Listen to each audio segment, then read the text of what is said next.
Sir నమస్తే sir Giribabu గారు. నమస్తే అండి. సార్ గిరిబాబు గారు, ఇప్పుడు మ్యూచువల్ ఫండ్స్లో రిటర్న్స్ విషయానికి వస్తే అందరూ కామన్గా చెప్పుకునే సిఏజిఆర్ 12 to 15%. కరెక్ట్ అండి. అసలు ఎంత పర్సంటేజ్లో రిటర్న్స్ వస్తే మనం కరెక్ట్ రిటర్న్స్ని అందుకున్నట్లు? అయితే ఒకప్పుడు అసలు ఈ రిటర్న్స్ అనేవి ఏ విధంగా ఉండేటివి, ఈ రిటర్న్స్ పట్ల పబ్లిక్ మైండ్ సెట్ కూడా ఒకప్పుడు అసలు ఎలా ఉండేది? చాలా మంచి క్వశ్చన్ అడిగారండి. నార్మల్గా 12 to 15% రేట్ ఆఫ్ రిటర్న్ అనేది మీకు కాంపౌండింగ్ ఫ్యాక్టర్లో చాలా మంచి రిటర్న్ అది. సో నార్మల్గా దీనికి ఒక క్యాల్కులేషన్ చెప్తాను. మీ దగ్గర ఒక ₹1,00,000 ఉన్నాయి. మీరు తీసుకెళ్ళి safest bank PSU, State Bank of India, దాంట్లో డిపాజిట్ చేయండి. సంవత్సరానికి ఎంత వస్తుంది? ఆన్ అండ్ యావరేజ్గా 6% ఉంది. ఇప్పుడు 6.5, సీనియర్స్ అయితే 7%, అరౌండ్ 6 అనుకుందాం. సేఫ్. కానీ అది ఇన్ఫ్లేషన్ బీట్ చేస్తుందా? చెయ్యదు. సో మనం ఏం చేద్దాము, ఆ 6% వద్దు అని చెప్పేసి మీ ₹1,00,000 ఎవరికైనా అప్పిచ్చామనుకుందాం. లెండింగ్ ఎంత ఇస్తారు? ధర్మ వడ్డీ అనుకుంటే ₹2 ఇంట్రెస్ట్, ₹2 కామన్గా. ₹2 వడ్డీ అంటే సంవత్సరానికి పర్సంటేజ్ ఎంత? 24%. కానీ ఎంత రిస్క్ ఉంటుంది అందులో? మీ ప్రిన్సిపల్ కూడా గ్యారంటీ ఉండదు. మీరు తీసుకునేప్పుడు విష్ణు గారు మీరు ఇచ్చారు దేవుడు అండి అంటారు, మళ్ళీ రిటర్న్ ఇవ్వండి అంటే అరే ఇస్తామయ్యా ఇప్పుడు లేవు ఏం చేస్తావు, మీరు దయ్యంలా కనబడతారు. కనుక అంత రిస్క్ ఉంటుంది ఇక్కడ. మనస్పర్ధలు చాలా వచ్చేస్తాయి. ఈ 6% ఎంత సేఫో 24% అంత రిస్క్. అయితే మనకు ఆ రిస్క్ వద్దు. మనం ఏం చేద్దామంటే అంత రిస్క్ ఉన్న 24% వద్దు, ఇంత సేఫెస్ట్ ఉన్న 6% వద్దు. మనము ఎంత రిటర్న్ వస్తే మరి సాటిస్ఫై అవుతాం? ఒక క్యాల్కులేషన్ ఉంది. You make the average of risk full and risk free. ఎట్లా అంటే 6% రిస్క్ ఫ్రీ, 24% రిస్క్ ఫుల్ కలపండి 30%, యావరేజ్ చేయండి 15%. అంటే 15% కనుక రిటర్న్ వస్తే this is the average of risk full and risk free. ఇక డౌన్ సైడ్ ఎంత కనీసం రావాలి అంటే, నేను బ్యాంక్లో పెడితే 6 వస్తుంది కదా, నేను బ్యాంక్లో పెట్టకుండా ఇక్కడికి వచ్చాను కాబట్టి stock market is subject to market risk కాబట్టి ఎంత కొంత రిస్క్ తీసుకుంటే రివార్డ్ కూడా రావాలి నాకు. Always risk should pay reward. కనుక మినిమం బ్యాంక్ 6 కంటే కనీసం డబల్ రావాలి, అంటే 12%. So 12% minimum on lower side, higher side risk free and risk free యొక్క యావరేజ్ 15%. సో 12 to 15% కనుక నేను సాధించగలిగితే my returns are always excellent and good. అయితే మీరు చెక్ చేసుకుంటే 1995, 96 అంటే ఇక్కడ నుంచి ఒక 25 సంవత్సరాలు వెనక్కి వెళ్తే 94, 95 ఆ టైంలో వెళ్తే మనకు పిఎస్యు బ్యాంకులు, పోస్ట్ ఆఫీసు, తర్వాత కొన్ని గవర్నమెంట్ బ్యాంక్స్ దాదాపుగా 12-13% వడ్డీ రేట్ ఇచ్చేవి. ఈవెన్ పీపీఎఫ్ కూడా మోర్ దెన్ 12% ఇంట్రెస్ట్ ఉండేది ఆ టైంలో. 1980s, 90sలో 12% పీపీఎఫ్ కూడా 12 ఇంకా ఎక్కువ ఉండేది. అండ్ ఎల్ఐసిలో పెన్షన్ పాలసీస్ కొన్ని మోర్ దెన్ 12 ఉండేవి. అలా అప్పుడు కట్టిన వాళ్ళకి ఇప్పటికీ 12% వస్తూ ఉంటుంది. ఇక కోఆపరేటివ్ బ్యాంక్స్ మోర్ దెన్ 15 ఇచ్చేవి. ఎన్బిఎఫ్సిస్ లైక్ శ్రీరామ్ కానివ్వండి, ఇంటిగ్రేటెడ్ కానివ్వండి, కొన్ని రకాల ఎన్బిఎఫ్సిస్ దాదాపుగా 18-20% ఇంట్రెస్ట్ రేట్ కూడా ఇచ్చేవి. ఎప్పుడైతే 18, 20, 12, 13 ఈ పర్సెంటేజ్ వచ్చిందో common man is very happy. అసలు వాళ్ళు వేరే పక్క చూపులు చూసేవాళ్ళు కాదు. బ్యాంకులు పోస్ట్ ఆఫీస్లోనే వస్తుంది, కొంచెం రిస్క్ తీసుకుంటే కోఆపరేటివ్ బ్యాంక్స్ 15 ఇస్తున్నాయి, ఇంకొంచెం రిస్క్ తీసుకుంటే మీకు ఎన్బిఎఫ్సిలు లైక్ 18-20 ఇస్తున్నాయి. సో నేను చెప్పానే ఫార్ములా 12-15 అది వచ్చినంత కాలం ఏ ప్రాబ్లం లేదు, అందరు హ్యాపీగా ఉన్నారు అక్కడ. ఎప్పుడైతే ఒక దేశం అభివృద్ధి చెందుతూ ఉంటుందో అక్కడ ఒక 3 ఫ్యాక్టర్స్ మనం గమనించాలి. డిపెండెన్సీ ఆన్ అగ్రికల్చర్ తగ్గుద్ది, ఇంట్రెస్ట్ రేట్స్ తగ్గుతూ ఉంటాయి, and dependency on service sector పెరుగుతూ ఉంటుంది. సో ఈ 3 ఫ్యాక్టర్స్ ఒక దేశం అభివృద్ధి చెందుతుంది అని చెప్పడానికి సూచికలు. సో మీరు ఇండియా తీసుకోండి, ఇక్కడ మనకు అగ్రికల్చర్ డిపెండెన్సీ తగ్గుతుందా? రాను క్లియర్ కనిపిస్తుంది. ఒకప్పుడు 70% డిపెండెన్సీ, ఇవాళ 45కి వచ్చేసాం. అలాగే సర్వీస్ సెక్టార్ డిపెండెన్సీ ఒక 20 సంవత్సరాల క్రితం లెస్ దాన్ 10% ఉండే, ఇవాళ 40%కి వచ్చేసాం. Interest rates తగ్గిపోతున్నాయా? సో ఈ 3 ఫ్యాక్టర్స్ ఇండియా గ్రో అవుతోంది అని చెప్పడానికి నిదర్శనం. మరి ఇందులో మనం ఇంట్రెస్ట్ రేట్స్ తీసుకుందాం. ఇప్పుడు ఇంట్రెస్ట్ రేట్స్ తగ్గుతూ వస్తున్నాయి కదా. పిఎస్యులు 12-13 నుంచి ఇవాళ 5-6కి వచ్చేసాయి. ఎన్బిఎఫ్సిస్ కూడా ఇవాళ హార్డ్లీ 8-9 మించి ఇవ్వట్లేదు. సో మరి మనకు కావాల్సిన 12-15 ఎక్కడొస్తుంది? ఒకే ఒక మార్గం, ఒకే ఒక ప్రదేశం, అది క్యాపిటల్ మార్కెట్స్. ఈ క్యాపిటల్ మార్కెట్స్లో మళ్ళీ చాలామందికి ఏం కొనాలి, ఎప్పుడు కొనాలి, ఎప్పుడు అమ్మాలి తెలియదు కాబట్టి సింపుల్గా మ్యూచువల్ ఫండ్స్. మీరు యావరేజ్గా ఒక 20 years వింటేజ్ ఉన్న మ్యూచువల్ ఫండ్స్ ఏ తీసుకున్నా కూడా ఇవాళ రోజున more than 15 to 18% return generate చేసే ఆల్రెడీ. ఇదంతా గతం. ఫ్యూచర్ చూద్దాం. మనం ఇంతకుముందు కొన్ని వీడియోస్లో మాట్లాడుకున్నాం, ఇండియన్ ఎకానమీ రాబోయే 1 డికేడ్లో ఒక ఫాస్టెస్ట్ బుల్ రన్లోకి వెళ్తోంది. అండ్ మన మార్కెట్స్ కూడా చాలా ఫాస్ట్ గ్రో అవబోతున్నాయి.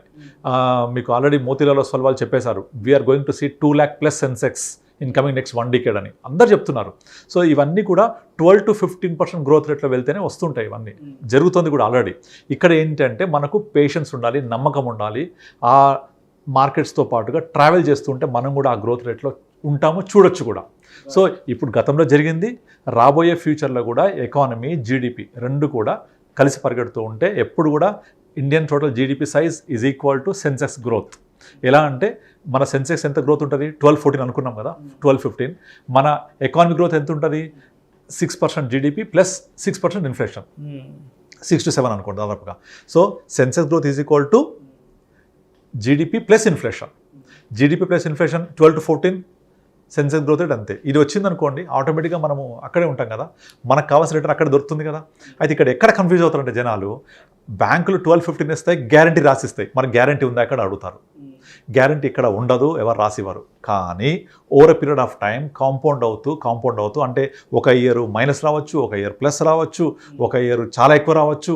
మీరు లాస్ట్ 4 years చూస్తే లాస్ట్ 1 year 1.5 year నుంచి అసలు గ్రోతే లేదు సెన్సెక్స్, పెద్దగా ఫ్లాట్ గ్రోత్. కానీ అంతకుముందు ఎక్స్పోనెన్షియల్ గ్రోత్ రేట్, అంతకుముందు చాలా డౌన్ ట్రెండ్, ఇలా యావరేజ్ అవుతుంటుంది. This is average of 6 to 7 years తీసుకుంటే మినిమం 12 to 15 ప్లస్సే ఉంటుంది. సో కనుక ఆ 12-15% 25 బ్యాక్ వచ్చింది ఫిక్స్డ్ డిపాజిట్ కైండ్ ఆఫ్ థింగ్లో. ఇవాళ సేమ్ కైండ్ ఆఫ్ రిటర్న్ మనము క్యాపిటల్ మార్కెట్స్ ద్వారా మ్యూచువల్ ఫండ్లో ఇన్వెస్ట్ చేసి సంపాదించవచ్చు.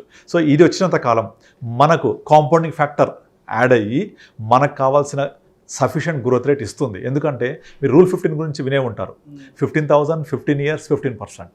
ఇక్కడ 15% రిటర్న్ ఇస్తే 15,000 ఇన్వెస్ట్ చేస్తూ పోతే 15 years తర్వాత 1 crore ఉంటుంది. సింపుల్. మరి 15% వస్తుందా అంటే గతంలో వచ్చింది. సో ఫ్యూచర్లో కూడా కాంపౌండింగ్ ఫ్యాక్టర్ ద్వారా యావరేజ్ అవుతూ మనం అట్లీస్ట్ 12 to 15% ఉంటే కనీసం 1 crore కాకపోయినా 80 lakhs 75 90 lakhs ఈజీగా ఉంటాం అక్కడ మనం. సో ఇది బ్యాంకుల ద్వారా, పోస్టల్ ద్వారా సాధ్యం కాదు. ఎందుకంటే ఎకానమీ గ్రో అవుతున్నప్పుడు వడ్డీ రేట్లు తగ్గుతూనే ఉంటాయి. తగ్గితేనే ఎకానమీ గ్రో అవుతుంది, అప్పుడే మార్కెట్స్ పెరుగుతాయి. అన్ని తగ్గుతుంటే ఏం పెరుగుతాయి, మార్కెట్స్ పెరుగుతుంటాయి. ఎందుకంటే market is nothing but the combination of all the companies which are participating in the stock market. So stock market యొక్క టోటల్ కంపెనీస్ మన జీడిపి 80% కంట్రిబ్యూట్ చేస్తాయి. ఫర్ ఎగ్జాంపుల్ ఒక టీసీఎస్ఏ మోర్ దెన్ 3% మన జీడిపి కంట్రిబ్యూట్ చేస్తాయి. Reliance Industries group more than 2% contribute చేస్తాయి. So అలా అన్ని కంపెనీస్ యొక్క contribution is a part of GDP. Agriculture contribution ఒక 20% ఉంటుంది. సో ఇవన్నీ గ్రో అవుతున్నప్పుడు ఆటోమేటిక్గా జీడిపి గ్రో అవుతున్నప్పుడు దానికి రిలేటెడ్గా ఉండే సెన్సెక్స్ గ్రో అవుతున్నప్పుడు 12-15 తప్పకుండా వస్తుంది. సో ఆ 12-15% వచ్చినప్పుడు మనకు కావాల్సిన, ఒకప్పుడు 20-15% సాటిస్ఫై అయ్యారు కదా, ఇప్పుడు కూడా ఆ 12-15% వచ్చి కాంపౌండ్ అవుతూ ఉంటే మనం అనుకున్న విధంగా మన టార్గెట్స్ రీచ్ అవుతాం. సో 12-15 అనేది చాలా మంచి rate of return actually. And ఇంకొకటి ఏంటంటే జనాలు చాలామంది ఏమనుకుంటే 12% అనేది చిన్న ఫిగర్లా కనిపిస్తుంది, తక్కువ కదా అనుకుంటారు చాలామంది. కానీ ఇది కాంపౌండింగ్ ఫ్యాక్టర్లో equal to more than 18% of simple interest. Simple interest, compounding interest ఉంది కదా, ఆ సింపుల్ ఇంట్రెస్ట్ ఒక 18% అవుతే కాంపౌండింగ్ ఫ్యాక్టర్ 12%. మీకు రూల్ 72 తెలుసు కదా, రూల్ 72 ఏం చెప్తుంది, మనకు 12% కనుక రిటర్న్ ఇస్తే 72/12 ఎగ్జాక్ట్లీ 6 yearsలో డబుల్ అవుతుంది. 6 yearsలో డబుల్ అవుతుంది. అంటే 6 years డబుల్ అంటే మన 100 రూపాయలు 6 yearsకి డబుల్ అవుతుంది. సో అంటే కాంపౌండింగ్ 12 చూడండి, అంటే 6 years 12 అంటే ఎంత రావాలి, 72% రావాలి. కానీ 100% అయిపోద్ది బికాజ్ ఆఫ్ కాంపౌండింగ్ ఫ్యాక్టర్. అంటే మనకు simple interest more than 18% work out అయినట్టు. సో కనుక 12-15 is not at all a small rate of interest, definitely will create wonders over period of time. And ఇంకొకటి పాయింట్ ఏంటంటే పోను ఈ గ్రోత్ రేట్ కూడా తగ్గే అవకాశాలు ఉంటాయి. ఎందుకంటే ఎకానమిక్ గ్రోత్ రేట్ తగ్గుద్ది పోను. లైక్ అంటే పోను అంటే ఒక 10-15 years అవుతుంది. ఇప్పుడు యూఎస్ఏ గ్రోత్ రేట్ ఎంత ఉంటుంది, హార్డ్లీ 3% 4%. ఇన్ఫ్లేషన్ కూడా చాలా తక్కువ ఉంటుంది. అడ్వాన్స్ కంట్రీస్ ఏది తీసుకోండి, జపాన్ తీసుకోండి, జపాన్లో గ్రోత్ రేట్ ఎంత ఉంటుంది, హార్డ్లీ 1-2%. వాళ్ళ యొక్క జీడిపి గ్రోత్ రేట్ మైనస్లో ఉంటుంది ఒక్కోసారి కొన్ని క్వార్టర్స్లో. కనుక అవన్నీ కూడా 3-4%కి వచ్చేసాయి. India is the only country where GDP growth rate is more than 7%, inflation is more than 6%. ఈ రెండు 6+ ఉన్నప్పుడు మన మార్కెట్స్ అలా పెరుగుతూ ఉంటాయి. ఇవన్నీ కూడా రాబోయే 2-3 డికేడ్స్లో తగ్గిపోతే మన గ్రోత్ రేట్ తగ్గుతుంది ఫ్యూచర్లో. కనుక ఇప్పుడు ఈ 10 years 15 years is the golden period investors చేసుకోవడానికి. ఇక తర్వాత ఈ 12-15 కూడా వచ్చే అవకాశాలు తగ్గిపోతాయి, రావు. మనం కూడా అడ్వాన్స్ కంట్రీస్ లాగా 6% 7% సెటిల్ అయిపోతాం. అప్పుడు ఇంట్రెస్ట్ రేట్స్ ఇంకా తగ్గిపోతాయి, 2%కి వచ్చేస్తాం ఇంట్రెస్ట్ రేట్స్. ఇప్పుడు జపాన్ తీసుకోండి, interest rate is negative. UK interest rate is hardly 0.3, 0.1. ఇంకా గ్రోత్ ఏముంటుంది? సో అట్లా అనమాట. సో మీరు ఇంట్రెస్ట్ రేట్స్ గురించి ఆలోచించినప్పుడు తగ్గిపోయినా కూడా ప్రాబ్లం లేదు. Similar kind of return or చాలా మంచి రిటర్న్ ఇక్కడ వస్తుంది క్యాపిటల్ మార్కెట్స్లో. Thank you sir, thank you so much. Thank you అండి.